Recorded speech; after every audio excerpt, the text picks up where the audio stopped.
មើអើយអើយខ្មៅមានផងគឺឈ្មោះមុនឡងទេថាអូនខ្មៅតែតាមការបដុងសាច់សមកថៃតែមកកាយស្រីថ្លៃហើយខ្មៅពីដូនឆ្នាំថ្មីខ្មៅពេញក្រមុំរូបល្អសែនសំគ្មានស្រីណាដូចខ្មៅជាស្រីខ្មែរគ្រប់លក្ខសំសូនប្រាជ្ញាក៏ឆ្លាតស្ដាប់ពីម៉ែថ្ងៃនេះបនចូលឆ្នាំថ្មីបងឃើញខ្មៅស្រីអូនរៀបកំពាំងបងរៀនទេវតាដាក់កាថ្លៃប្រាំងដាំស្ល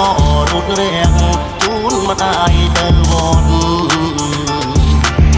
បងឃើញខ្មៅពូនភ្នំខ្សាច់